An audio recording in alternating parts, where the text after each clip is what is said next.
Sir, फरवरी 2022 में विकास कार्यों का टेंडर लगाए थे और सीएम अनाउंसमेंट के टेंडर लगे थे।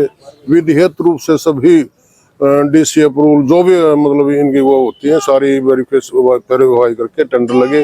विधिवत रूप से विकास कार्य सभी ठेकेदारों ने मिलकर किए और लगभग 2-3 महीने के अंदर काम खत्म कर दिए।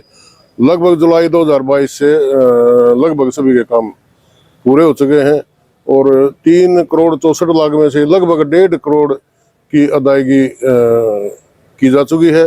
नियर अबाउट 2 करोड़ के आसपास पेंडिंग है, जिसको 17-18 महीने से मतलब कोई मंत्री संतरी अधिकारी कोई बाकी नहीं बचा जिसके पास फरियाद लेकर नहीं गए। एक बार तो माननीय मंत्री कमल गुप्ता जी से मिले हिसार रेस्ट हाउस में, उन्होंने हमारा वो सारे कागज पत्र जांच की, उसके बाद व्हाट्सएप किया, डायरेक्टर को फोन भी किया, उसके बाद डायरेक्टर से मिले और सीएम ओएसडी से 2 बार 3 बार मिल चुके हैं।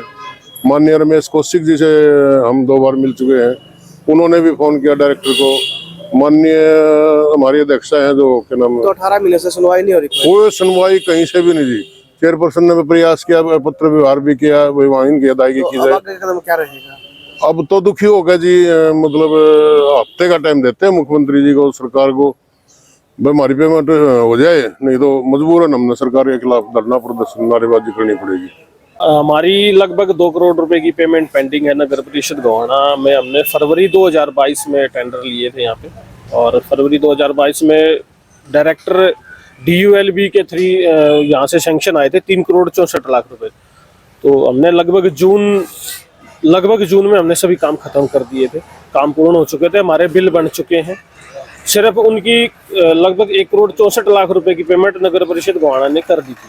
तो लगभग 2 करोड़ रुपए की हमारी पेंडिंग अभी तक पेमेंट पेंडिंग है और ये जून 2022 से लेकर के आज जनवरी 2024 आ चुका है। लगभग 18 महीने से हमारी पेमेंट पेंडिंग है। उसको लेकर के हमने कई बार डायरेक्टर DULB से हमने अनुरोध कर चुके हैं, पत्र हम लिख चुके हैं। हमारे महकमा के जो मंत्री हैं डॉक्टर कमल गुप्ता जी, उनसे भी हम हिसार जा करके हम उनसे मुलाकात कर चुके हैं।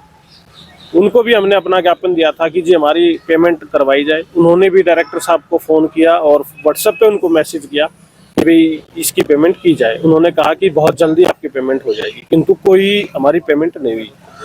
गोहाना की नगर परिषद है मैडम रजनी इंद्रजीत विरमानी जी, उन्होंने बहुत बार मुख्यमंत्री जी को, मंत्री जी को, सोनीपत के हमारे सांसद रमेश कौशिक जी को भी इस बारे में हमने मुलाकात करके उनको, डायरेक्टर साहब को, मंत्री जी को उन्होंने फ़ोन कर चुके हैं, लिख चुके हैं, किंतु ना जाने किस वजह से हमारी पेमेंट की ओर प्रशासन का कोई ध्यान ही नहीं है। क्या हमारे बच्चे नहीं हैं या ऐसा कोई यहाँ ठेकेदार ऐसा नहीं है कि भी जो खुद इतना सक्षम हो कि करोड़ों रुपए के काम करके छोड़ आप पेमेंट को भूल जाए। सब मध्यम वर्ग के परिवार से हैं, सबके अपने अपने छोटे छोटे काम हैं। अगर इतनी पेमेंट सबकी रहेगी तो मजबूरी बस हमें धरना प्रदर्शन भी करना पड़ेगा। और कुछ ठेकेदार तो ऐसे हैं जो बेचारे महीने, 1.5 महीने, 2 महीनों से घर में भी नहीं है, क्योंकि जिनसे भी पैसे उठा रखे हैं या सामान उठा रखा है वो पैसे मांगने के लिए घर आते हैं। तो अब आगे क्या रहेगा? हमने मुख्यमंत्री जी को अभी पहले भी हम OSD भूपेश्वर दयाल जी को भी, OSD वीरेंद्र बड़ खालसा जी को भी हम मुलाकात करके मुख्यमंत्री जी से अनुरोध कर चुके हैं, किंतु हमारी किसी भी अनुरोध का, किसी भी प्रार्थना का कोई असर प्रशासन के ऊपर नहीं है। तो आज हम सभी इकट्ठा हुए हैं कि 7 दिन का हम प्रशासन को टाइम देते हैं। यदि हमारी पेमेंट नहीं हुई तो मजबूरी बस हमें नगर परिषद गोहाना के बाहर धरना प्रदर्शन करना पड़ेगा और सरकार के खिलाफ नारेबाजी हमने करनी पड़ेगी। ये हमारी मजबूरी है।